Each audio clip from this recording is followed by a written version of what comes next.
এখন তো প্রতিদিন সকাল থেকেই আকাশের মুখ ভার, যেন কতই দুঃখে আছে সে। মাঝে মাঝে শুরু করে দিচ্ছে ভেউ ভেউ করে কান্না। আর তাতেই যেই আকাশের মুখটা একটু পরিষ্কার হয়ে যাচ্ছে, আমরা ভাবছি কি আজকে বোধহয় আর অন্তত বৃষ্টি হবে না। ফলে কয়েকটা কাপড় চোপড় সঙ্গে সঙ্গে নামিয়ে ফেলছি কাচাকুচি করার জন্য, যেগুলো শুকোতে আবার 3 দিন সময় নিয়ে নিচ্ছে। তো সকলকে সুপ্রভাত জানিয়ে নতুন একটা ভিডিও শুরু করছি। আশা করি সকলে খুব ভালো আছো, আর আমরাও বেশ ভালোই আছি। তো বৃষ্টির চেয়েও এই সময় যেটা অসুবিধাজনক লাগছে সেটা হচ্ছে সোনু বাবুদের ফার। বছরের না একটা কি দুটো টাইমে ওদের এরকম প্রচুর ফার পড়ে যায়, আবার নতুন করে গজায় আর কি। তো এখন সেই সময়টাই চলছে। এই যে সোফা বলো কি বিছানা, বালিশ, চাদর, তার সাথে রান্নাঘরের জিনিসপত্র সব কিছুতেই মানে ওদের ফার চোখে পড়ছে। জলের বোতল কয়েকটা খালি পড়ে রয়েছে, তো আগে জলটা ভরে নিই, তারপর কিচেন এরিয়াটা না একটুখানি ক্লিন করব আজকে। কারণ এই দিকটায় ফার পড়ে থাকলে খাবার দাবারেও মিশতে পারে, সেটা তো ঠিক নয়। তো সব কৌটো কাটাগুলো আগে নামিয়ে নিয়ে তাকটাকে ভালো করে ধুয়ে আনলাম, তারপরে শুকনো ন্যাকড়া দিয়ে মুছে টুছে নিয়ে আবার জায়গা মতন সব জিনিসগুলোকে সাজিয়ে নিচ্ছি।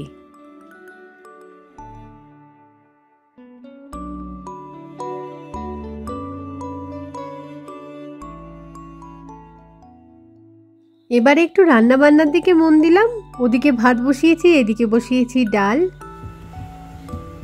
আর ফ্রিজের মধ্যেও কি কি সবজিপাতি আছে সেগুলো একটু চেক করে নিলাম। আজকে যদিও সবজি কিছু করব না, কারণ ডিম আলু সিদ্ধ করা হয়ে গেছে আমার, ডিমের ঝোল বসিয়ে দেব। এখান থেকে শুধু শসাটা বের করে নিয়ে গিয়ে স্যালাডটা কাটবো। এই ছোট ছোট বাস্কেটের মতন এরকম 6টার সেট একবার মিশো থেকে কিনেছিলাম। তো খুব সুবিধা হয় এগুলোতে আলাদা করে সবজিগুলোকে সাজিয়ে রাখতে। এদিকে ভাত হয়ে গেছে, ডিমের ঝোলও হয়ে গেছে, স্যালাড কাটাও হয়ে গেছে। ওদিকে বসিয়ে দিয়েছি আলু ভাজা, আর ডালটাও নামিয়ে ফেলবো এক্ষুনি। ডালটায় ফোড়ন দেওয়ার সময় একটু কারি পাতা দিয়ে দিলে খেতে কিন্তু দারুণ সুন্দর লাগে। আর আলু ভাজাটা একটু বেশি করে করে রাখলাম, সকালে যতটুকুনি ডালের সঙ্গে নানু নেবে ঠিক আছে, বাকিটা রাত্রের বেলায় রুটি দিয়ে চলে যাবে। ওদিকে ফ্রিজের মধ্যে আটা মাখা ছিল, সেটা বের করে নিয়ে রুটি করা শুরু করে দিয়েছি।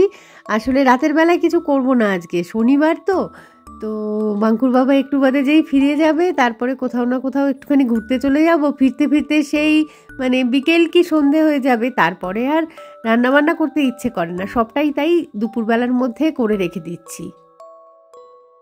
প্রতিদিনই রাতের রুটিটা আমি এরকম দুপুরবেলার দিকটায় করে রেখে দিই, মানে হাফ ভেজে রেখে দেবো যাতে একটার সাথে একটা না লেগে যায়। রাতের বেলা খাওয়ার আগে আরেকবার করে ঠিকঠাক করে ভেজে নেব, তার সাথে তরকারিও গরম করব। রান্নাঘরে আমাকে কাজ করতে দেখলেই এটা এসে বসে থাকে এখানে। তো প্রতিদিন 3 বেলা একে খেতে দেওয়াটাও একটা কাজ হয়েছে এখন। শুধু এ একা নয়, এর সাথে করে আরো সাঙ্গপাঙ্গ নিয়ে চলে আসে। আরেকজন ওই যে দূরটায় বসে আছে, ওরই জায়গাটা যেটা ও বসে থাকে সেখানে একই রকম দেখতে আরেকজন দেখছি এসে বসে রয়েছে। যতক্ষণ না জানলাটা খুলে একটু খেতে দেবো, হাত দিয়ে দিয়ে এরকম করে ডাকতে থাকে।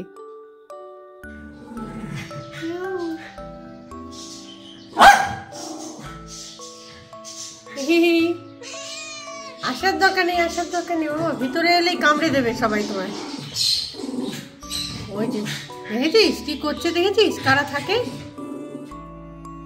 এই বিড়ালটাকে দেখা মাত্র সোনুবাবু আলাদা রকমের অ্যাক্টিভ হয়ে যায়, গড় গড় করতে করতে, মানে কিভাবে ওকে তাড়াবে এখান থেকে। সেই কারণে ওকে আর ভিতরে ঢুকতে দিতে পারি না, বাইরেই খাবার দাবার সব দিয়ে দিই। জলখাবারে দুধ পাউরুটি, আর দুপুরবেলা রাতের বেলায় মাছ মাংস।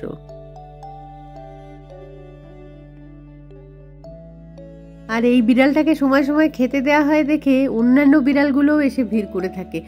ওর জায়গাটাতেই যেখানটায় এই বিড়ালটা শুয়ে ঘুমায় সেখানে দেখছি আরও একজন এসে বসে রয়েছে। আর এটাকে দেখতে অদ্ভুত মনে হয়, যেন কালো রঙের গোঁফ আঁকা পুরো মুখে।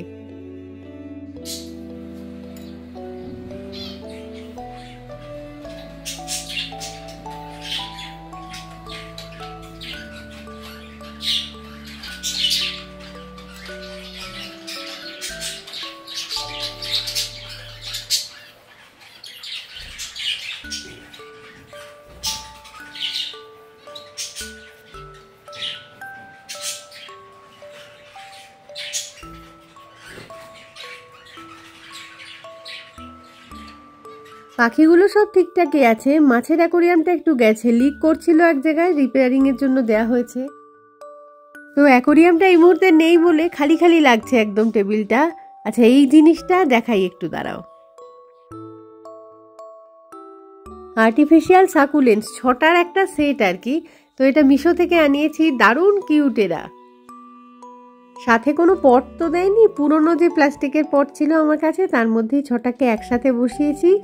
আলাদা করে মানে ডিজাইনার পটে রাখলেও কিন্তু ভালো লাগবে বেশ। একই দিনে মিশো থেকে ডেলিভারি এসেছিল একটা ওষুধ রাখার অর্গানাইজার, মানে সপ্তাহে 7 দিন সকাল দুপুর রাত্রি যাদের আর কি ওষুধ চলে সেগুলোকে আলাদা করে সুন্দর করে এর মধ্যে গুছিয়ে রাখলে না ভুল হয় না আর কি কোনো বেলাতেই।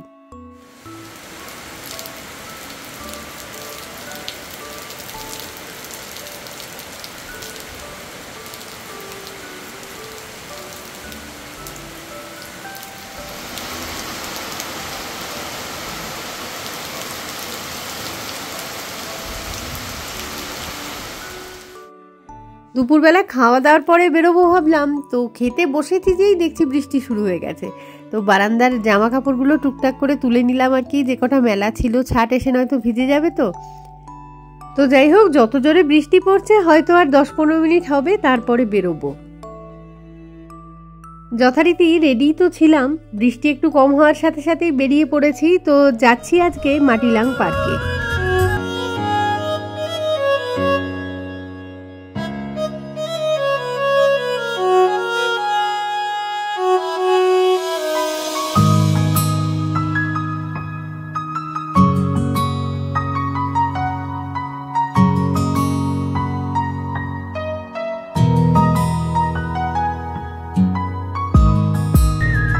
পাইন বনে ঘেরা আসার পথটা কিন্তু ভারী সুন্দর। তো এখানে রয়েছে সামনে টিকিট কাউন্টার।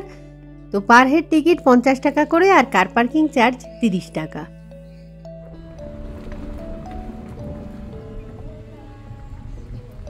এটাই হচ্ছে কার পার্কিং স্পেস। তো অনেকগুলো গাড়ি দাঁড়িয়ে রয়েছে, বোঝাই যাচ্ছে যে টুরিস্টরা এসেছে প্রচুর।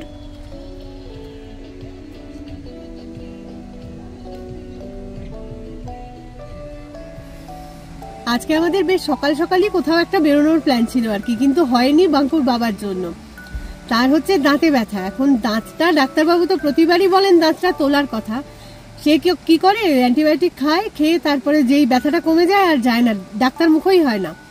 তো এবারেও যেই ফোন করেছে ডাক্তারবাবু বলছে আসুন, এসে তারপর কথা হচ্ছে আপনার সঙ্গে।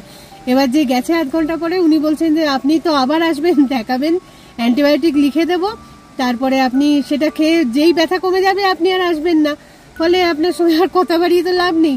তো বলছে না না আমি এবার তুলবো। বলে যদি তুলতে হয় আপনাকে তাহলে 500 টাকা অ্যাডভান্স করে দিয়ে যান, তাহলে আমি বিশ্বাস করবো আর কি। তো তখন 500 টাকা অ্যাডভান্স করে দিয়ে এসেছে। উনি আবার এক্সরেও করিয়ে নিয়েছেন। তো সেই কারণে এবার হয়তো মনে হচ্ছে যেটা যে অনেকটা টাকা অলরেডি চলে গেছে, তো সেই কারণে দেখাতে নিশ্চয়ই যাবে মঙ্গলবার এবং দাঁত তুলেও আসবে। জলের আওয়াজ কিন্তু বেশ জোরেই কানে আসছে, তার মানে ওয়াটারফলসে ভালোই জল আছে। এখন আর হবে নাই বা কেন, বর্ষাকাল তো, এই সময় তো জল থাকারই কথা।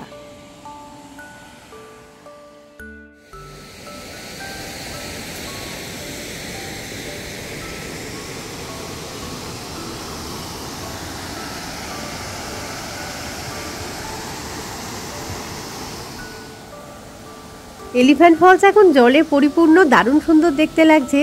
আর ভিউ পয়েন্টটাতে অনেকে দেখলাম ছবি তুলতে ব্যস্ত, তাই জন্য আমরা আর ওখানটায় দাঁড়ালাম না, সিঁড়ি ধরে আর একটু নিচের দিকে নেমে যাচ্ছি।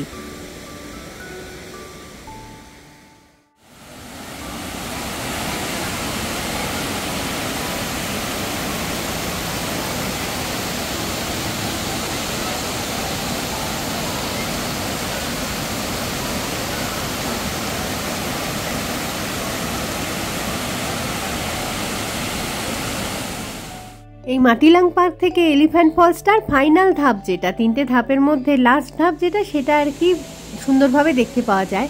তো প্রচুর টুরিস্ট এসছে আজকে এলিফ্যান্ট ফলসে, তো দেখাই যাচ্ছে সেটা।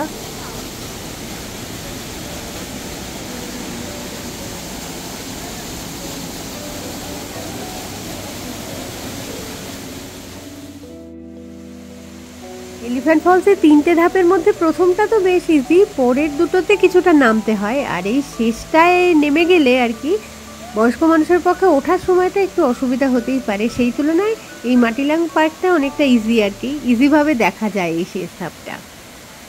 এলিফ্যান্ট ফলসে এন্ট্রি ফিও তো লাগে 100 টাকা, সেখানে এই মাটিলাং পার্কে মাত্র 50 টাকায় হয়ে গেল। ওই জন্যেই মানে এটা আসা আমাদের পক্ষে সুবিধা। তো শেষ ধাপের জলটাই আর কি এই পার্কের মধ্য দিয়ে এরকম নদীর মতন সুন্দর বয়ে চলে। সামনে আরও সুন্দর ভিউ আছে, দেখাবো পুরোটাই।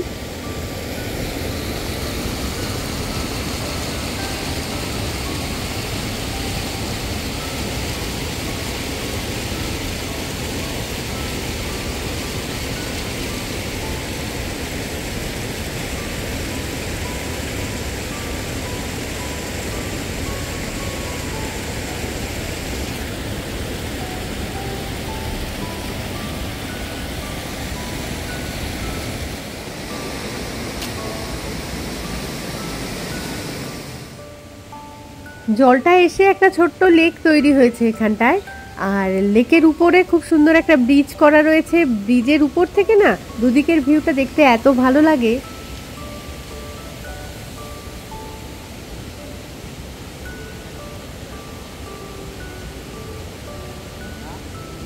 এই জায়গাটায় দাঁড়িয়ে মানে ডান দিক বাঁ দিক যেদিকেই তাকাই শুধু জল আর জল।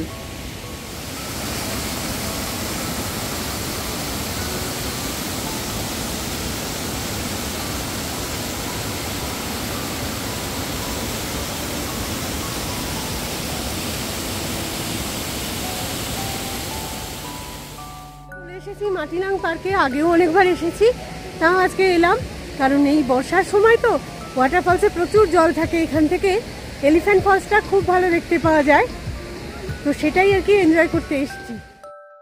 এখানটায় একটুখানি উঁচুতেই সুন্দর একটা টাইটানিক ভিউ পয়েন্ট বানিয়ে দিয়েছে, যেখানে দাঁড়িয়ে মানে সেলফি তোলা যেতে পারে। চারদিকটাই দারুণ সবুজ, আর এই যে একটা ব্রিজ রয়েছে, ব্রিজটা পেরিয়ে আর কি ওই পারটায় গেলে একটা রেস্টুরেন্ট রয়েছে, মানে ঘোরাঘুরির চোটে খিদে পেয়ে গেলে ওখানে একটুখানি ঢোকা যেতেও পারে।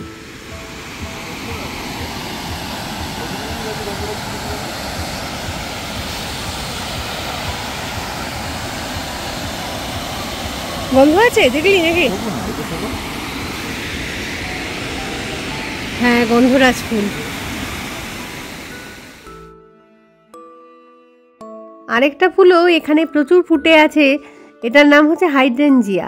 খুব সুন্দর লাগে দেখতে, থোকায় থোকায় একদম হয়তো, আর বেগুনি সাদা নানান কালারের হয়। বেগুনিটাই মানে বেশি দেখতে পাই শিলংয়ে, আর এই টাইমটাতেই ফোটে, এটাই সিজন আর কি।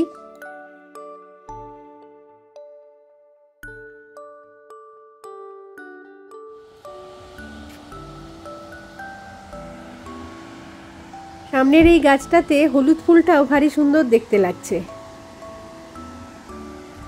তো যাই হোক, এখানে আর দাঁড়াবো না, রওনা দেব বাড়ির দিকে। তো এখন বাজে 5:30, সন্ধ্যে 6টা 6:30 অবধি কয়েকদিন ধরে তো দেখছি মানে আলো থাকে। চলে এসেছি প্রায় গাড়ির কাছাকাছি আর কি।